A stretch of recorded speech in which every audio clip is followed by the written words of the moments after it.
أعوذ بالله من الشيطان الرجيم بسم الله الرحمن الرحيم أسكنوهن من حيث سكنتم من وجدكم ولا تضاروهن لتضيقوا عليهن وإن كن أولات حمل فأنفقوا عليهن حتى يضعن حملهن فإن أرضعن لكم فآتوهن أجورهن واعتمروا بينكم بمعروف وإن تعسرتم فسترضع له أخرى لينفق ذو سعة من سعته ومن قدر عليه رزقه فلينفق مما آتاه الله لا يكلف الله نفسا إلا ما آتاها سيجعل الله بعد عسر يسرا صدق الله العظيم.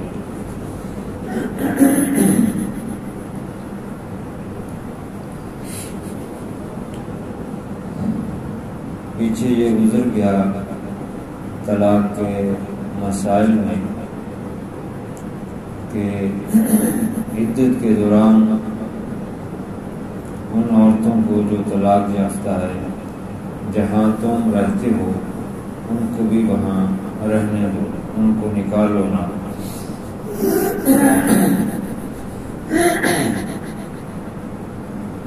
اور جو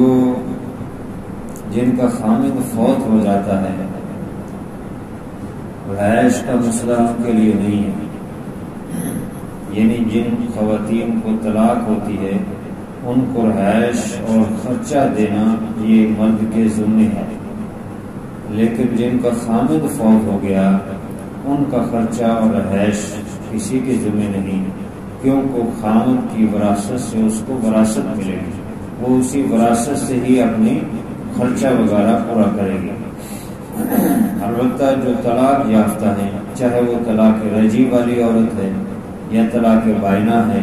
یا طلاق مغلظہ ہے، 3 اکٹھی طلاقیں ہو چکی ہیں، تو عدت کے دوران ان کا خرچہ ان کو دیا جائے گا. جو بھی ان کی عدت ہے، 3 حیض ہے یا 3 مہینے ہیں، یا جو حمل والی عورتیں ہیں ان کا وضع حمل ہے، ان کی عدت تو لمبی بھی ہو سکتی ہے، 9 مہینے تک بھی جا سکتی ہے، تو ان کو رہائش اور خرچہ یہ مرد کے ذمہ ہے. عدت کے دوران جتنا عرصہ عدت ہے وہ اس کا خرچہ اور رہائش اس کو دے گا. اس میں قدر اختلاف پایا جاتا ہے. امام مالک رحمہ اللہ اور امام شافعی رحمہ اللہ فرماتے ہیں کہ ان کو صرف رہائش دی جائے گی، خرچہ نہیں دیا جائے گا، یہ مرد کے ذمہ نہیں. جبکہ امام ابو حنیفہ رحمہ اللہ فرماتے ہیں کہ رہائش بھی دی جائے گی، خرچہ بھی دیا جائے گا عدت کے دوران. امام احمد بن حنبل رحمہ اللہ فرماتے ہیں نہ رہائش دی جائے گی نہ خرچہ دیا جائے گا، کچھ بھی نہیں دیا جائے گا. ان کی دلیل جو ہے وہ حدیث ہے جو حضرت فاطمہ بنت قیس رضی اللہ تعالیٰ عنہ کی ہے. جب ان کو طلاق ہو گئی تو وہ حضور صلی اللہ علیہ وسلم کے پاس آئیں کہ مجھے خرچہ دیا جائے، رہائش خرچہ دیا جائے. تو آپ ان کو اصل میں ان کے خامد نے خرچہ بھیجا تھا، لیکن انہوں نے اس وجہ سے کہ یہ خرچہ تھوڑا ہے قبول نہیں کیا، تو آپ صلی اللہ علیہ وسلم نے فرمایا تمہارے لیے خرچہ نہیں ہے، اور ان کو اجازت دی کہ تم اپنے خامد کے گھر میں عدت نہ گزارو، کہیں اور جا کے گزارو. تو اس حدیث سے یہ فرماتے ہیں امام احمد بن حنبل کہ نہ رہائش دی جائے گی نہ خرچہ دیا جائے گا. لیکن اس حدیث کا جواب یہ ہے کہ رہائش اور خرچہ دونوں دیا جائے گا. فاطمہ بنت قیس کو خرچہ بھیجا تھا ان کے خامد نے، لیکن انہوں نے کم ہونے کی وجہ سے قبول نہ کیا، تو چونکہ خامد کمزور تھا مالی لحاظ سے تو یہ چاہتی تھی زیادہ خرچہ دیا جائے. تو جب انہوں نے قبول نہیں کیا تو آپ صلی اللہ علیہ وسلم نے فرمایا کہ تمہارے لیے خرچہ نہیں ہے، تمہارے پاس بھیجا گیا ہے، تم نے قبول نہیں کیا. اور رہائش کا اس لیے ان کو اجازت دی کہ یہ اپنے رشتہ دار کے پاس حضرت عبداللہ بن ام مکتوم کے گھر میں جا کے یہ رہائش اختیار کر لیں، یعنی عدت کے دوران وہاں عدت گزار لیں. اس کی وجہ یہ تھی کہ یہ زبان کی ذرا تیز تھی تو اپنے شوہر کے خامدوں کے ساتھ لڑ پڑتی تھی، اس لیے آپ صلی اللہ علیہ وسلم نے ان کو اجازت دے دی. تو اس حدیث کا یہی جواب ہے، کیونکہ حضرت عائشہ رضی اللہ تعالیٰ عنہ، حضرت عمر رضی اللہ تعالیٰ عنہ اور دیگر صحابہ کرام یہی فرماتے ہیں کہ رہائش کے دوران یعنی عدت کے دوران ان کو رہائش اور خرچہ دیا جائے گا خواتین کو. اس کا یہاں مسئلہ ذکر فرمایا، کیونکہ وہ فرماتے ہیں کہ جو اللہ کے قرآن نے کہا ہے، جو سنت نے کہا ہے، وہ یہی ہے. اور امام ابو حنیفہ رحمہ اللہ کی بھی دلیل یہی قرآن کی آیت بھی ہے اور احادیث جن میں ذکر ہے وہ بھی مراد ہیں جو صحابہ کرام کے آثار. تو فرمایا اسکنوہن من حیث سکنتم من وجدکم، ان کو، ان عورتوں کو جو متعلقہ عورتیں ہیں طلاق یافتہ، ان کو رہائش دو جہاں تم رہتے ہو. یعنی جہاں جس رہائش میں جس طرح کی بھی ہے، جو تمہاری حیثیت کے مطابق جو رہائش ہے وہ ہلکی ہے، وہ جو ہے وہ زیادہ آشائش والی ہے، تزئین والی ہے، یا وہ چھوٹی ہے یا بڑی ہے، جہاں تم رہتے ہو ان کو بھی رہنے کی اجازت دو. البتہ اس میں مسئلہ یہ ہے کہ جو طلاق رجعی وغیرہ ہے یا بائنہ، اس میں تو وہ رہ سکتے ہیں، لیکن جب طلاق مغلظہ ہو جائیں، 3 طلاق ہو جائیں، تو پھر اس کو رہائش تو دی جائے گی لیکن پردے کے ساتھ، کیونکہ اب اس کا جو خامد تھا اس کے ساتھ تعلق مکمل ختم ہو چکا ہے. اب صرف عدت اس نے گزارنی ہے، یہ مغلظہ ہو چکی ہے 3 طلاقوں کی وجہ سے، اس لیے اس کو پردے میں رہائش دی جائے گی علیحدہ. تو فرمایا جہاں تم رہتے ہو وہاں ان کو رہائش دو. من وجدکم، جو کچھ تم پاتے ہو، جس طرح کی تمہاری یعنی وسعت ہے، طاقت ہے، اس طرح کی رہائش دو. ولا تضاروهن لتضيقوا عليهن، اور ان کو ایذا نہ دو، تکلیف نہ دو ان کو تاکہ تم ان پر تنگی کرو، تنگ کرنے کے لیے کوئی مسائل پیدا کرو، ایسا نہ کرو، بلکہ نیکی کرو. اس معاملے میں نیکی کے ساتھ ان کو رہائش دو، خواہ مخواہ بہانے سے ان کو تنگ نہ کرو. وَإِن كُنَّ أُولَاتِ حَمْلٍ، اور اگر وہ عورتیں جن کو طلاق ہوئی ہے وہ حمل والی ہے، تو فَأَنفِقُوا عَلَيْهِنَّ حَتَّى يَضَعْنَ حَمْلَهُنَّ، پھر ان پر خرچ کرو یہاں تک کہ ان کا حمل وضع ہو جائے. تو چونکہ طلاق یافتہ میں یہ آ چکی تھی، لیکن حمل والی کی عدت لمبی ہو سکتی ہے، 9 مہینے تک بھی جا سکتی ہے، کیونکہ حمل جب تک وضع نہیں ہوگا تو اس کی عدت پوری نہیں ہوگی.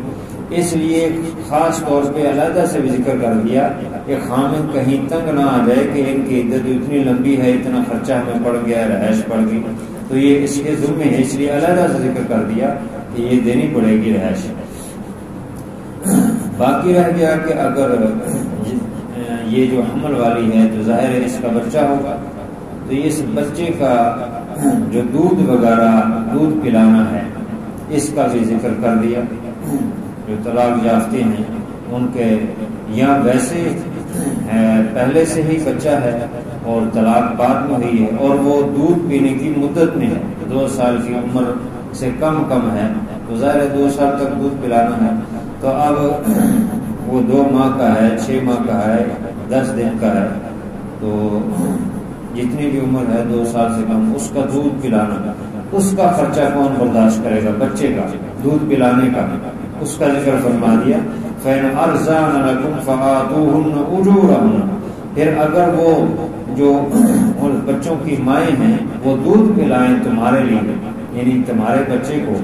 تو بس دو تم ان کو ان کی اجرت، یعنی اس کا خرچہ بھی مرد کے ذمہ ہے، کیونکہ یہ بچہ تو مرد کا ہوتا ہے اور اس کا نسب اور نسبت بھی مرد کی طرف کی جاتی ہے. قرآن پاک میں دوسری جگہ بھی ذکر ہے کہ نسب جو ہے وہ مرد کی طرف منسوب ہوتا ہے، عورت چاہے کوئی بھی ہو، مرد نسب جو ہے وہ مردوں کی طرف ہوتا ہے، اور اس لیے ذکر فرمایا کہ عورتوں بچوں کو ان کے والد کی نسبت کے ساتھ ان کو پکارا جائے. تو اس لیے یہ مرد کے ذمے ہیں کہ وہ بچے کا جو دودھ پلانے کا خرچہ ہے وہ برداشت کرے. اب یہ طلاق ہو گئی ہے تو اس کی بیوی تو رہی نہیں، لہذا اب جب دودھ پلائے گی تو دودھ پلانے کا خرچہ اور اس عورت کا بھی خرچہ اور اگر وہ کوئی خادمہ وغیرہ رکھنا چاہتی ہے، اس کو ضرورت ہے، تو اس کا بھی خرچہ۔ البتہ یہ ہے کہ اس میں وَأَتَمِرُوا بَيْنَكُمْ بِمَعْرُوف، موافقت کرو آپس میں معروف دستور کے مطابق، یعنی اگر تمہاری حیثیت ہے جتنی، اس حیثیت کے مطابق تم کرو، تمہاری حیثیت جتنی ہے، اگر اچھے ہو تو خادمہ بھی رکھ کے اس کو، خادمہ کا بھی خرچہ دو، خادمہ رکھنے کا جو اس کی خدمت کرے، اور اسی طرح اس کو دودھ پلانے کا خرچہ بھی دو، اور اس عورت کا خرچہ بھی دو۔ تو اگر جو ہے تم خادم رکھنے کی حیثیت رکھ کر دینے کی، اس کی دینے کی حیثیت میں نہیں ہو، کمزور ہو، تو جو تمہاری حیثیت ہے اس کے مطابق آؤ۔ اگر یوں ہے کہ تم اس عورت سے دودھ نہیں پلانا چاہتے جو اس کی ماں ہے، کسی اور تیسری عورت سے پلانا چاہتے ہو، جیسے عربوں میں رواج تھا کہ بچے کو بھیج دیتے تھے، دائیں وغیرہ آ کے لے جاتی تھی دیہاتوں میں، اور وہ ان کو دودھ پلاتی تھی، تو کسی دائی سے دودھ پلانا چاہتے ہو تو وَإِن تَعَاثَرْتُمْ فَسَتُرْضِعُ لَهُ أُخْرَى، اور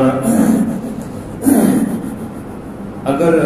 تم آپس میں تنگی برداشت کرتے ہو کہ یہ ہمارا معاملہ دودھ کا نہیں چل سکتا، تو بس دودھ پلائے گی اس بچے کو دوسری کوئی عورت، پھر کسی اور کو اجرت پہ رکھ لو کہ ظاہر ہے اس کو بھی اجرت دینی پڑے گی۔ پہلا حق تو یہی ہوتا ہے کہ ماں دودھ پلائے، اس کو اجرت دو کیونکہ وہ زیادہ حقدار ہے۔ لیکن اگر ایسے نہیں، مشکل ہو رہی ہے، کوئی معاملات نہیں چل رہے، تو پھر کوئی اور کسی عورت کو بھی، کسی اور عورت سے بھی دودھ پلایا جا سکتا ہے۔ لِيُنْفِقْ ذُو سَعَةٍ مِّن سَعَتِهِ، چاہیے کہ خرچ کرے وسعت والا اپنی وسعت کے مطابق، جس کو اللہ نے وسعت دی ہے وہ اپنے اسی کے مطابق خرچ کرے۔ وَمَنْ قُدِرَ عَلَيْهِ رِزْقُهُ فَلْيُنْفِقْ مِمَّا آتَاهُ اللَّهُ، اور جس پر اللہ نے رزق کی تنگی کر دی ہے تو وہ خرچ کرے جو کچھ اللہ نے اس کو دیے، جو حیثیت ہے اس کے مطابق خرچ کر دے۔ اللہ تعالیٰ کا ایک عام قانون ہے کہ لا یکلف اللہ نفسا الا ما آتاها، اللہ تعالیٰ کسی نفس کو نہیں مکلف دیتا، نہیں تکلیف دیتا مگر جو کچھ اس کو دیا ہے۔ اور سورہ بقرہ میں بھی ہے کہ لا یکلف اللہ نفسا الا وسعها لها، جو اللہ نے وسعت دی ہے اسی کا اس کو مکلف بنایا ہے۔ کوئی بھی معاملہ ہے عبادت میں، نماز کو دیکھ، اگر ایک آدمی تندرست ہے تو وہ کھڑا ہو کے نماز پڑھنا اس کے لیے فرض ہے، اور اگر تندرست نہیں ہے، مریض ہے، وہ کھڑا نہیں ہو سکتا تو وہ بیٹھ کے پڑھ لے، اللہ نے اتنی مکلف بنایا ہے۔ اور بیٹھ کے نہیں پڑھ سکتا لیٹ کے پڑھ لے، لیٹ کے نہیں پڑھ سکتا اشاروں سے پڑھ لے۔ تو جتنی کسی بھی طاقت اور وسعت ہے اللہ نے اس کو اتنی مکلف بنایا ہے۔ تو مالی لحاظ سے بھی جہاں جہاں خرچ کرنے کا حکم ہے، لازم اور فرض ہے، واجب ہے، تو وہاں اتنا ہی اپنی حیثیت کے مطابق، کمزور آدمی اپنی حیثیت کے مطابق، درمیانہ وہ اپنی حیثیت کے مطابق، اور جو اچھا مالدار ہے وہ اپنی حیثیت کے مطابق خرچ کرے۔ یہ نہیں کہ وہ کہے کہ جو کمزور آدمی خرچ کر رہا ہے تو مالدار کہے میں بھی اسی طرح خرچوں، نہیں، اپنی حیثیت کے مطابق وہ خرچ کرے، جس طرح اللہ تعالیٰ نے جس کو جو وسعت دی ہے۔ اگر کسی کو تنگی دی ہے تو یہ اللہ کی حکمت ہے، ہو سکتا ہے اللہ تعالیٰ بعد میں تنگی ختم کر کے مالی وسعت دے دے، اور اگر کسی کو وسعت دی ہے تو ہو سکتا ہے اللہ اس سے مال چھین لے، اس کو تنگی دے دے۔ سَيَجْعَلُ اللَّهُ بَعْدَ عُسْرٍ يُسْرًا، عن قریب اللہ تعالیٰ تنگی کے بعد آسانی کر دیتا ہے، تو اگر کسی کو تنگی ہے تو آسانی بھی ہو جائے گی۔ اس لیے جو جس کا حیثیت ہے وہ خرچ کرو۔ تو یہ طلاق کے اس میں مسائل بیان کیے گئے، طلاق کے بعد عدت کے مسائل، اور عدت کے دوران پھر خرچہ، رہائش اور بچے کے دودھ پلانے کے مسائل بیان فرما دیے تفصیل کے ساتھ۔ اللہ تعالیٰ سمجھ اور عمل کی توفیق عطا فرمائے۔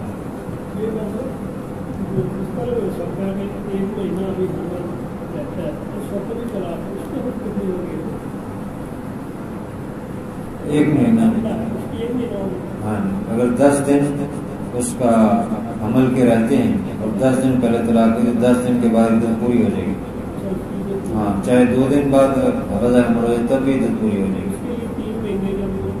نہیں، اس کے لیے نہیں ہے، کیونکہ جو عمل والی ہے اس کے لیے مسئلہ یہ ہے کہ اس کا وضع حمل ہے، وہ چاہے 1 دن میں ہو جائے چاہے 9 مہینے میں ہو جائے، جب بھی ہو جائے۔ الحمدللہ رب العالمین۔ والصلاة والسلام على سيد الرسل وخاتم الأنبياء والمرسلين ربنا آتنا في الدنيا حسنة وفي الآخرة حسنة وقنا عذاب النار اللهم اغفر للمؤمنين والمؤمنات والمسلمين والمسلمات اللهم اغفر لجميع أمة محمد صلی اللہ علیہ وسلم. اے اللہ اپنی رحمت سے ہماری حاضری کو قبول فرما، کمی رہ گئی اپنے فضل سے معاف فرما، بیماروں کو شفا عطا فرما. صلی اللہ تعالی علی خیر خلقہ